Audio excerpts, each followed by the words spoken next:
लावण्या, तुम फिर से डोसा ले आई। तुम रोज रोज सांभर कैसे खा सकती हो? हर डिश में तुम्हारी कोकोनट होता है और ऊपर से नारियल चटनी भी ले आई। तुम तो नॉर्थ इंडियन डिश में भी कोकोनट का तड़का लगा दोगी और सारा मजा खराब कर दोगी। ए पुष्पा, चुप बैठ। मैं केरल से हूँ और हम लोग रोज डोसा सांभर खाते हैं, जैसे तुम लोग रोज रोटी खाते हो। हम इससे बोर नहीं होते। और हाँ, जैसे तुम हर डिश में बटर घी लगा देते हो ना, वैसे ही हम कोकोनट तेल का इस्तेमाल करते हैं। समझे प्यारे पुष्पा? मेरा नाम पुष्पा नहीं, पुष्पक है। पुष्पक लावण्या जी। दोनों ऐसे ही हंसते मजाक करते खाना खा लेते हैं और अपने काम में लग जाते हैं। पुष्पक और लावण्या एक बड़ी सी IT कंपनी में जॉब करते थे और बहुत अच्छे से अपनी जिंदगी बिता रहे थे। पुष्पक के घर पे खाना कुक बनाता था और लावण्या अपने हाथों से खाना बनाकर लाती थी।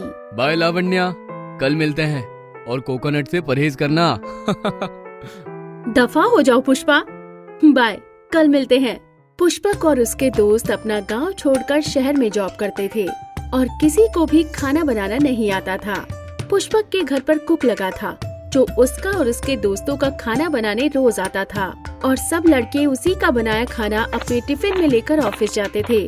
उनका कुक शशि नेपाल से था और नेपाली कुक के हाथों में तो वैसे ही जादू होता है। कुकिंग के नाम पर इन 4 लड़कों को कुछ समझ नहीं आता था, एक मैगी को छोड़कर। पुष्पक और उसके 4 दोस्त नॉर्थ इंडिया से थे। भैया, आज बढ़िया सा कढ़ाई पनीर बनाओ। बड़े दिन हो गए कुछ तड़कता भड़कता खाए हुए। साथ में हरी चटनी भी बनाना भैया। नान लगा दोगे तब तो पूरी आग लग जाएगी, मजा आ जाएगा। राहुल, तू धनिया तो लेकर आया नहीं। शशि भैया किसकी चटनी बनाएंगे, तेरी? मैं ही क्यों लाऊं हर बार? पुष्पा, पुष्पक, मैं झुकेगा नहीं साला। आओ भैया जी, हम गांव जा रहे हैं नेपाल। 2 हफ्ते में लौटेंगे। आपको कुछ दिन बाहर का खाना खाना होगा, पर मेरा जाना जरूरी है। हमारे गांव में कोई बीमारी फैली है, इसलिए मुझे जाना होगा। माफ करना साहब जी। अरे भैया, हमारा खाना, आपके हाथ का खाना बहुत मिस करेंगे। पर खैर, आप जाओ, आपको भी घर वालों को मिलने जाना है। आप जाओ, आराम से हम मैनेज कर लेंगे। ये लो अपना एडवांस।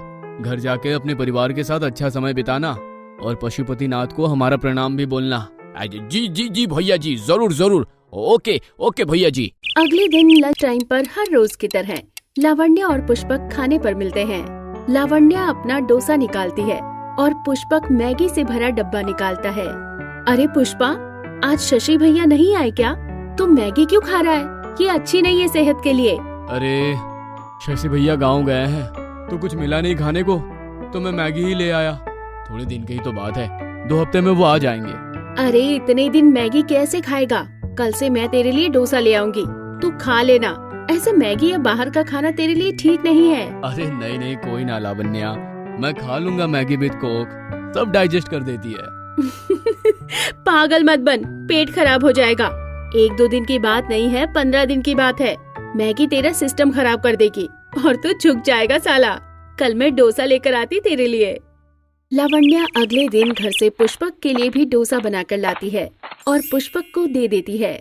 लावण्या की लंच टाइम के दौरान एक मीटिंग होती है और वो पुष्पक को डोसा देकर चली जाती है। पुष्पक फिर से घर से मैगी बनाकर लाया था, पर लावण्या उसे डोसा खाने को बोलती है। उसने लावण्या से डोसा ले तो लिया, पर मैगी उसे टेस्टी लगती थी और उसने वही खा ली और डोसा फेंकने बाहर चला गया। पुष्पक डोसा लेकर ऑफिस से बाहर गया और डोसा ऑफिस के बाहर बैठी एक अम्मा को दे दिया, जो डोसा देखकर बहुत खुश होती है। अम्मा के चेहरे पर एक अलग ही रौनक आ जाती है और वो खुश होकर आशीर्वाद देती है, पर बोलती कुछ नहीं, बस मुस्कुरा देती है। पुष्पक को उसे डोसा देकर काफी अच्छा लगता है।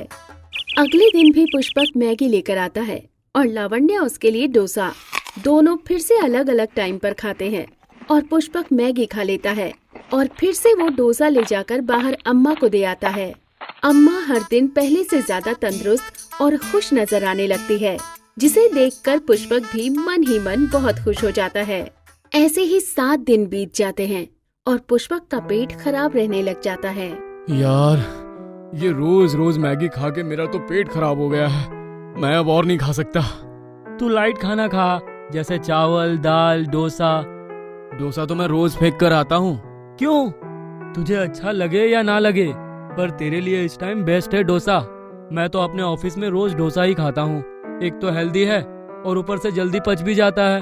मैं वो खाकर ज्यादा एक्टिव महसूस करता हूँ। राहुल बोल तो सही रहा है, पर अम्मा के चेहरे की खुशी देखकर मन खुश हो जाता है। अगर कल मैं डोसा खा गया तो अम्मा क्या खाएगी? उसके चेहरे की खुशी तो मिस हो जाएगी। पुष्पक लावण्या को कॉल लगाता है। यार लावण्या, कल प्लीज मेरे लिए 2 डोसा लेकर आना। मेरा एक से पेट नहीं भरता, इतना टेस्टी भी होता है। हाँ पुष्पक, क्यों नहीं, तू चाहे तो 3 ले आऊंगी मैं। Don't worry, see you tomorrow. Thanks Lavanya, thanks a lot. अगले दिन लावण्या पुष्पक को 2 डोसा देकर मीटिंग में चली जाती है और पुष्पक 1 डोसा खा लेता है और दूसरा ऑफिस के बाहर बैठी अम्मा को दे आता है। अम्मा बहुत खुश होती है और उसे मलयालम में आशीर्वाद देती है। अम्मा पुष्पक को कहती है, एंडे अल्लाह अनुग्रहांगलम। क्या कहा अम्मा? हाँ। पुष्पक अम्मा की बात समझ नहीं पाता, पर उसके भाव समझ जाता है कि अम्मा बहुत खुश है और उसे आशीर्वाद दे रही है। और ऑफिस में जाकर वो लावण्या से कहता है कि अम्मा ने एंडे अल्लाह अनुग्रहांगलम बोला। अरे पुष्पक, अम्मा मलयालम में तुम्हें आशीर्वाद दे रही थी और इसका मतलब है बहुत सारा आशीर्वाद। ओह अच्छा, मैं समझा। अचानक कोरोना काल शुरू हो जाता है और सब काम धंधे ऑफिस बंद होने लगते हैं। हर और हाहाकार मच जाता है और लावण्या और पुष्पक की जॉब भी चली जाती है। लावण्या केरल चली जाती है और पुष्पक अपने गांव पंजाब चला जाता है। घर में पैसे की किल्लत को देखते हुए पुष्पक के माँ बाप उसे कोई काम ढूंढने को कहते हैं। बेटा, पिताजी तो बीमार हैं और इस टाइम उनका बाहर जाना भी सही नहीं है। तू ही कोई नौकरी ढूंढ, कोई काम धंधा जिससे घर चलता रहे। अब तो धीरे धीरे सब पैसे खत्म हो रहे हैं और बिना पैसे के कैसे गुजारा होगा। पुष्पक की माँ, तुम बेटे को कुछ मत कहो। मैं जा रहा हूँ ना कुछ काम देखने आज। बच्चे को कुछ मत कहो। नहीं पिताजी, आपको कहीं जाने की जरूरत नहीं, मैं कुछ देखता हूँ। पुष्पक लैपटॉप पर देखता है कि इस मुश्किल काल में लोग खाना तो खा ही रहे हैं, क्यों ना खाने का ही बिजनेस शुरू किया जाए। पर पुष्पक को तो कुछ बनाना ही नहीं आता था, मैगी के अलावा। ऐसे ही परेशान होते हुए वो भगवान से प्रार्थना करके सो जाता है। पुष्पक को सपने में वही अम्मा दिखती है जिसे पुष्पक लावण्या का बनाया डोसा खिला दिया करता था। उठो बेटा पुष्पा, पुष्पक बेटा, तुम डोसा बना सकते हो। मैं सिखाऊंगी डोसा कैसे बनाते हैं। अम्मा, मुझे तो कुछ नहीं बनाना आता। मैं कैसे बनाऊंगा डोसा? कैसे अपने परिवार की मदद करूंगा? तुम बस अपने माँ बाप का आशीर्वाद लेकर कल से ही अपनी दुकान लगा लेना, बाकी ऊपर वाला संभाल लेगा। अम्मा पुष्पक को आशीर्वाद देती है और पुष्पक का सपना टूट जाता है, पर वो अम्मा की बात पर पूरा विश्वास रखकर उसी टाइम अपनी दुकान के लिए सामान इकट्ठा करना शुरू कर देता है। वो लावण्या को फोन मिलाकर सारे सामान की लिस्ट बना लेता है और बाजार से सुबह सुबह ले भी आता है। अगले दिन पुष्पक माँ बाप के पैर छूकर आशीर्वाद लेता है और डोसा का ठेला लगा लेता है।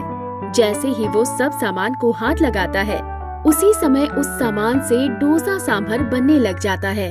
वो सबसे पहले डोसा सांभर अपने माँ पिताजी को देता है और साथ ही भगवान को भी भोग लगाता है। उसके तवे पर बढ़िया डोसे बनने शुरू हो जाते हैं। वो और उसके घर वाले देखकर हैरान हो जाते हैं कि पुष्पक कैसे इतने अच्छे डोसा बना पा रहा है, जो मैगी में भी पानी कम ज्यादा डाल देता था। पुष्पक के डोसे की महक जैसे हर ओर फैल जाती है और लोग खिंचे चले आते हैं उसके ठेले पर डोसा खाने। अरे पुष्पक, इतना सा था जब हमारे से चॉकलेट खाता था और आज तू डोसा बनाकर हमें खिला रहा है। वाह बेटा वाह, ला एक डोसा दे मुझे। जी अंकल।